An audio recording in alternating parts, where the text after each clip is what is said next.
Okay, so what I hear from you is that everything regarding hair loss, hair growth, and graying, it all depends on whether our parents gave us good genes or not. Yes. So whether A, they gave, B, any mutation that has occurred. So there can be a risk of mutation, genetic mutation that can occur. So sometimes even it is non-lineage. So no one in the family has it. Certainly one person has it because of the mutation that has occurred. It is no different compared to diabetes. No one else can have it. That's only one person has it because of the genetic mutation. Okay, is there anything I can do? So I have graying hair and some hair loss. Like, what can I do to make Mm-hmm. sure that, I can, because like you said, it's not indefinite, right? Hair cannot grow indefinitely. So Yeah. what can I do to maintain it and maybe regrow my hair? All right. So there are few things that you can do. Number one, of course, you want to optimize yourself first. So when it comes to optimization, I always go by what's common is common. So the most common deficiency that we're gonna get in Malaysia is omega-3. So omega-3 is not something part of our natural Asian diet. If it wasn't for the westernization of the way we think, how often does a Chinese or Malay or even an Indian dish actually has salmon? Almost very rare. All right. So omega-3 is probably the first thing that comes to mind. Second thing, vitamin D. We're in Asia. We have so much of sun, but we never like the sun. All of us want to be as fair as possible. We use as much sunblock as possible. We take oral sunblock. We put physical sunblock. We try to avoid everything. So again, vitamin D is another thing. Vitamin D is actually an anti-inflammatory. It helps to reduce your inflammation. At the same time, increases your immunity, increases your overall metabolism. So these two are one of the main apart from the others, which would be vitamin C. Zinc is another thing that's fairly common in terms of deficiency. Biotin, on the other hand, is actually not very common because taking biotin does not always improve your hair because it will only affect your hair if you've got biotinidase deficiency. And biotinidase deficiency is 1 in 60,000 subclinical presentation, 1 in about 120,000 for clinical presentation. So it's actually very rare to get biotin deficiency. However, it's one of the most popular treatments out there. So if you want to say optimization of self, number one, optimize your own health first. Go for omega-3, vitamin D, zinc will be quite good for you already. Second thing is, of course, get a proper consultation because that can actually help to tailor make what when I do a consult with any of my clients, I want to know what is their lifestyle like. I want to know what are the things that may detriment them, such as if the hair product doesn't work well for them, like even the shampoo doesn't work well for them and it's causing inflammation, it can actually accelerate the hair loss. All right. Third is, of course, take action much earlier. So if again it's a finite number, if we wait until there's only 50% left, then we start doing treatment, your best case scenario is growing back that 50%. Maybe Hmm. best case scenario, you might get back 70%, but you will have lost 30% because of its finite number. So that's why we tend to put it off until it goes into a very severe stage. Fun fact, most Asians have 120 to 150 hairs per square centimeters. Okay, that's the amount of hair that we have. Second fun fact, when you start seeing your scalp, that means if the light goes in and shines through and you can actually see your scalp quite clearly, you're actually having less than 70 hairs per square centimeter. So in other words, 150 to 70, you've already lost 50% of your hair in terms of either density or quantity. So we never do any kind of treatment until we start to see the problem. And when the problem surfaces, you're already at the 50% mark already. And then we come and see doctors like you hoping for a miracle. Yes, and doctors are the last one.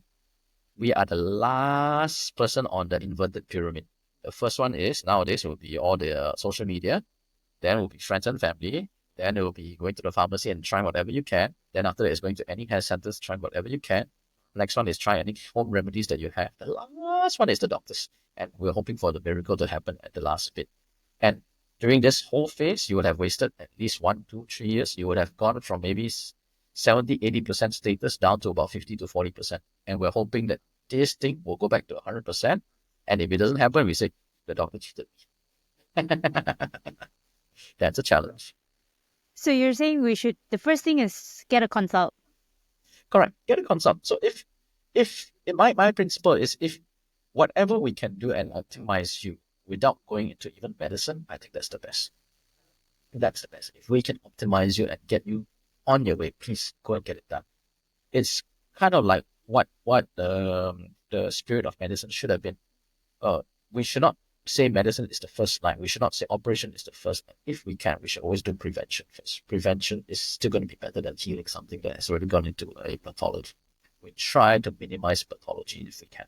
So get it done, and then we know, can it be treated, cannot it be treated, what is the prognostication of this status, then we can make a very informed decision.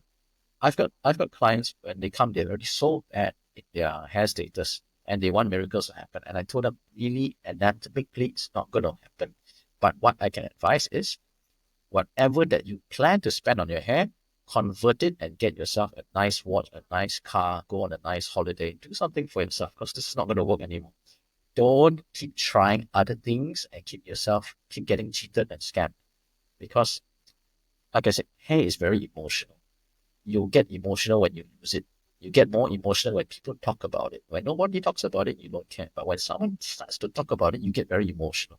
And when you get emotional, you start to spend unwisely. And if the hair status is so bad already, you either get a wig or live with it and try to overcompensate in other areas. Overcompensate in other areas. That's a good one. Yeah, for me, if this is not going to work, overcompensate on it, I'll go to something else. It's okay. So how early should they come?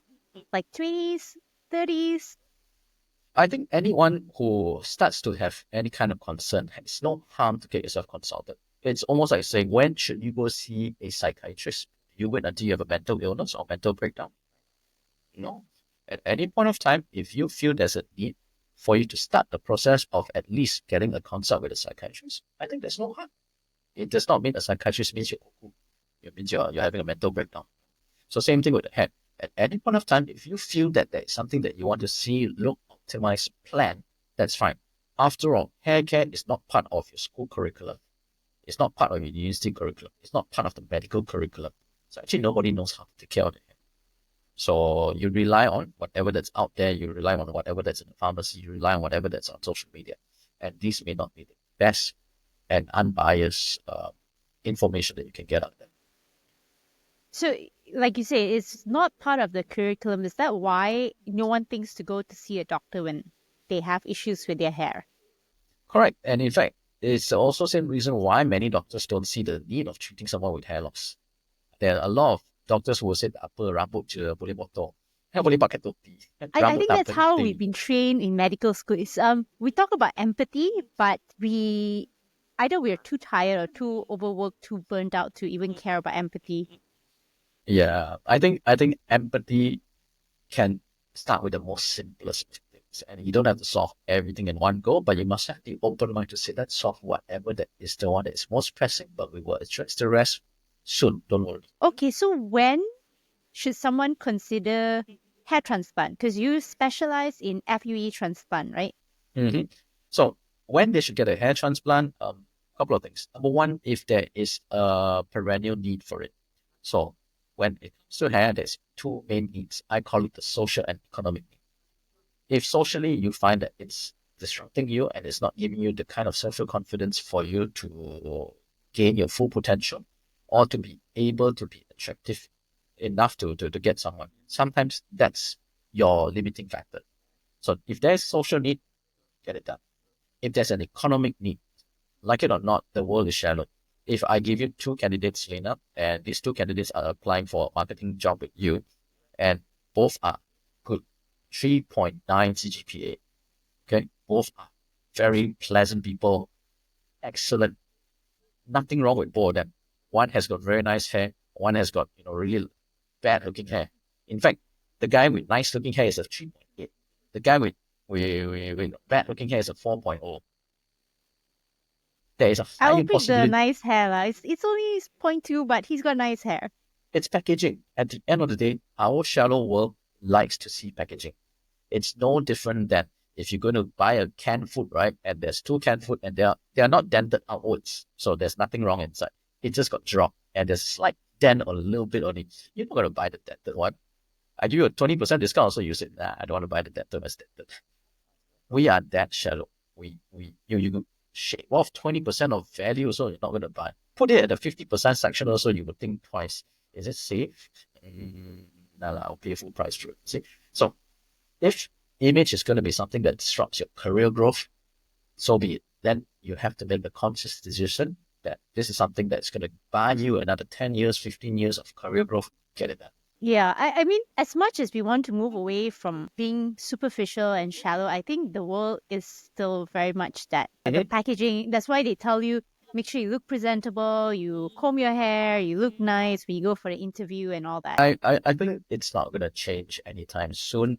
And we need to shift the mindset away from saying these are superficial to these are essential. So these are necessary. Okay, what about for regular GPs? How can they practice this hair health or treating hair loss in their clinic? What can they do? I think number one is to actually realize that this is a medical problem. So there will be a time whereby GPs will feel that hair loss is not a medical issue. It's a aesthetic issue. It's a beauty issue. Hair loss is a medical issue. It's androgenic alopecia. It's scarring alopecia. It is not beauty alopecia. It's got nothing to do with the beauty segment. It is actually a medical condition that has occurred, and can we optimize or can we reverse it as best as possible? So GPs need to know this is a medical condition, and the person sitting in front of you has this medical condition. Can we optimize it? So first, get the mindset right that it's a medical condition and it's for me to provide the value to the person that's sitting in front of me that has this problem that I want to try to optimize for him. So once that mindset is there, the rest of it falls into play already. What you can do, you've got your medication, you've got topical, you've got oral, you've got injectables. If not, at least you can give lifestyle modification tips. If not, at the end of the day, what a GP, if they're not able to do, is they direct. Like, for example, if it's a cardiology issue and you can't solve it, you're not going to try and, Google and ChatGPT the thing and solve it. It's just going to say, I know this cardiologist is good.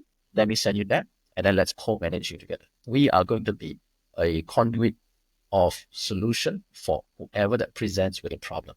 So mindset, number one, know that it's a medical condition. 2, be a provider of solution. 3, then you look into what options that you are comfortable to provide in your setting. 4, get yourself educated. That's it. Join Disruptive Doctors.